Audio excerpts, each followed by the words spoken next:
Y'all, welcome back to the first official Misery Monday here on the Reedie Breakdown. It's main event JD, Jon Dowd back at it again. Reedie and Zee, Juan, they are all individual lives, so I had to come back and give you all the recap because we got exposed in Atlanta. Let's talk about it. Week 4 in the books. We go down to Atlanta.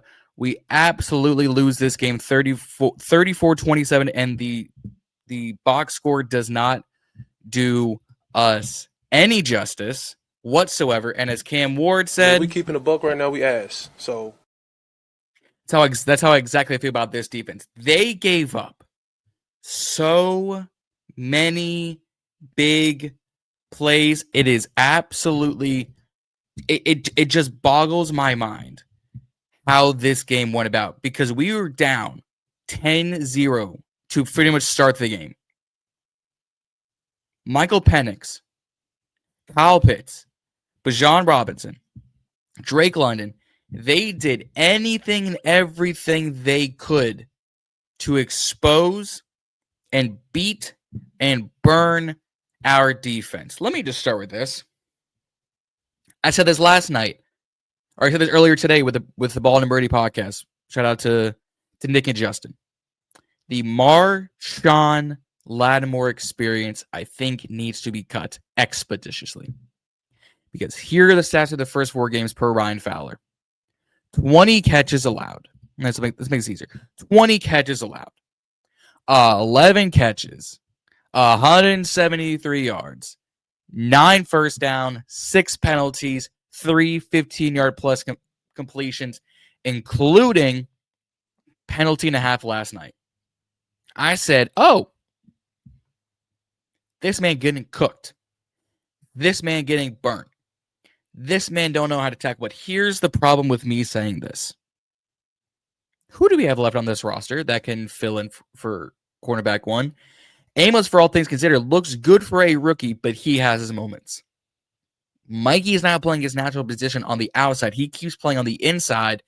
He keeps getting killed. Yes, he had the interception, and it was great. But he's also allowing 4 to 5 receptions per game. That ain't corner 1 material. Igbenogany, Hamilton Sr., they can rotate in and out all they want. Don't look good.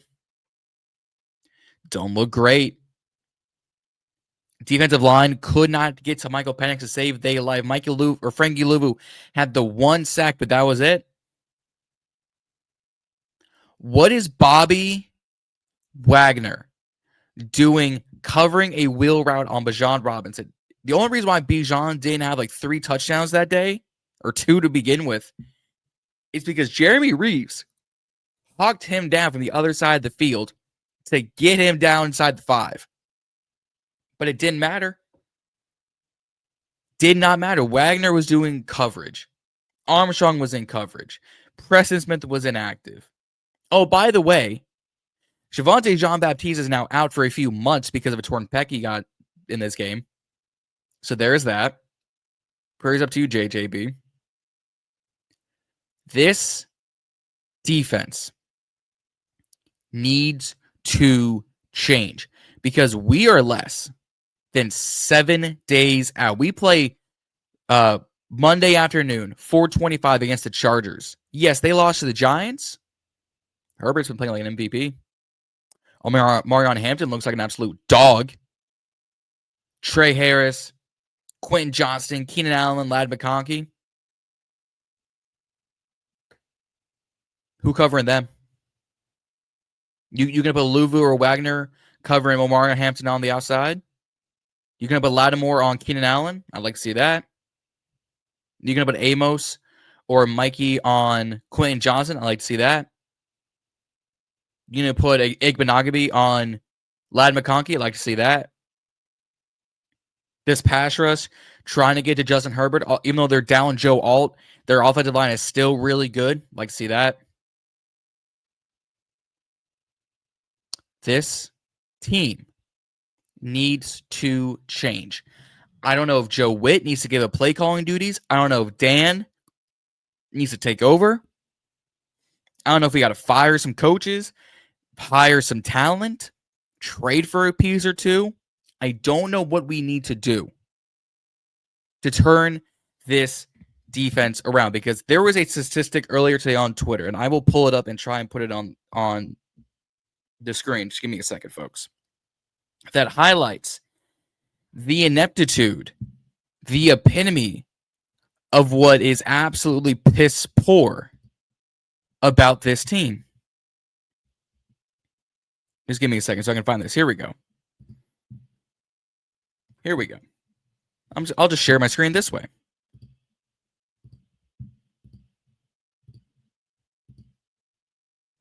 Here we go. Didn't work. Hold on. Bear with me, folks.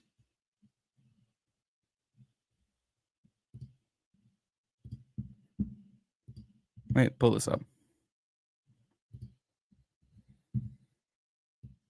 I love when tech doesn't work, don't you? If you guys have not already done so, don't forget to like, share, and subscribe here on the Burgundy Breakdown. Trying to get to 500 subs expeditiously. We are sending out about 140. So if you're not already done so, like, share, and subscribe. Send this to a friend, to a friend, to a friend, to a friend. And tell them about TBB, and then go follow all of our Instagram accounts. Here we go. Here's what I was looking for. Shout out Miss Javala for putting this together. Last year, through the first 4 weeks, we had arguably a bottom 5 talent or bottom 5 defense. This year, we're not much better at yards per game. We're worse at yards per attempt. We are better about the run game. We're so much better about the run game, but we got worse in the pass game. Almost dead last in takeaways. 10th in sack, or 12th in sacks. Top 5 on third downs, but it didn't look like it. Basically the same on explosive plays. A little better on explosive percentage. A little better on red zone efficiency. A little better on total defense. But horrible at time of possession. Horrible at time of possession. This defense needs to change fast. Because I don't want to even get on the defense or get on the offense right now, because they were doing their job for the most part. The defense let us down. The defense let Michael Penix look like Washington Michael Penix. Looked like Michael Penix that didn't have any injuries. Looked like Michael Penix that the team was hoping for last year. But Jon still looks like an all-world running back. Drake London still looks like a Pro Bowl wide receiver. Joe Witt, DQ, AP, change needs to come. Let's talk about offense. I actually did pretty decent. If it wasn't for all these penalties, the amount of penalties I would see from this team killed us the whole game. Luke McCaffrey had an excellent 54-yard kick return. First drive after that, penalty. Whether it's false start, whether it's offensive holding, whether it's illegal motion, legal man downfield, didn't matter. Penalty after penalty kept killing drives. You want to know what the first touchdown of the day was? The aforementioned Luke McCaffrey. Back-to-back games, Luke has had a touchdown. Because I was in the live stream with Reedie and Zee on Sunday, and I was saying, Luke's doing better than I thought. Luke's showing me right. Reedie say I'm glazing, but guess what? He got 2 touchdowns in 2 games, more than a lot of his guys can say. Luke showing up on special teams more than he could say. But wasn't enough. Debo had a touchdown, and Zach Ertz had 2-point conversion. Wasn't enough. Mariota threw a pick. That cost us. Mikey had his first pick of the year. First turnover for the whole team like that. Didn't matter. Coaches, come here. Especially Cliff. Why are we only giving our running back room a total of 16 carries in the game? Rodriguez had 7. Bill had 7. Jeremy had 2. Bijan had 17 the whole game, averaged 4.4 yards a carry. When Chris is averaging 8.4, Bill's averaging 6.7, why are we not running the ball? Dan, you were in Super Bowl 52. No, whatever Super Bowl was Falcons and Patriots. 28-3, you stopped running the ball. Look what happens. You stop running the ball against teams and you see what happens. We lose games which make it incredibly close. Why do we consistently play down to the competition? It makes no sense. None. The only positive today was the aforementioned Luke McCaffrey, and Matt Gay had a good day. 4 for 4 on field goals with a long of 52 plus the extra point. He had 13 points by himself. He did half the scoring. Penalties, defense, play calling. That was name of the game. That is the reason why we never, ever led. Ever. It was 17-10 going into halftime. Cool. We scored 17. They scored 17. Didn't matter. They outplayed us on every facet of the game. Our leading receiver, Debo, had 72 yards and a touchdown. Their leading receivers, Drake London, 8 for 110 and a tutty. Bijan, 4 for 106. Kyle Pitts, 5 for 70. Basically, their three guys outplayed our one. Between Debo, Zach, and Jalen, they had about 60 yards between them. So Kyle Pitts outdid 3 of our guys. Unacceptable. I don't know why do we consistently do this time and time again. We play down to the competition and we get exposed. We did it in Green Bay. We did it here. What happened to the defense that killed the Giants and killed the Raiders? Because this is not that team. Is it because they're bad competition? Is it because Atlanta and Green Bay have good offensive lines? What is it?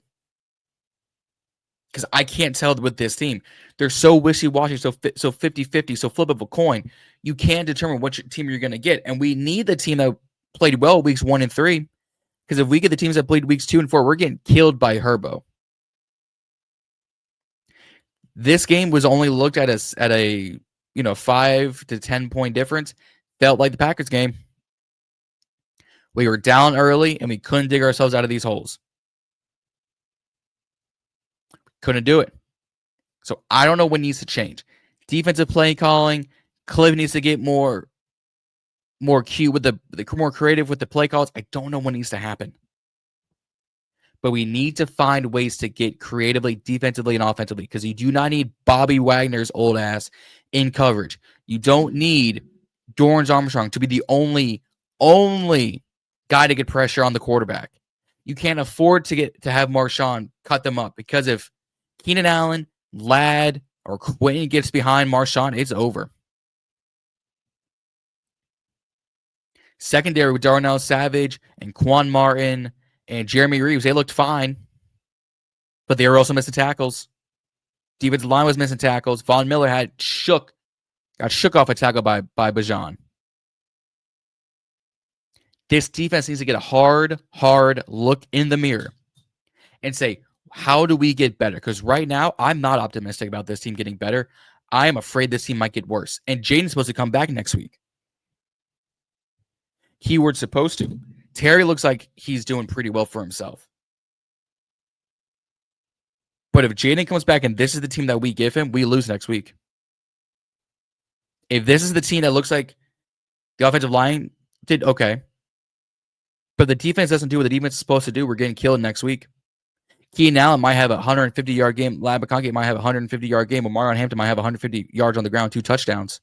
Jim Harbaugh about to show Dan Quinn why we should have hired him and not this next game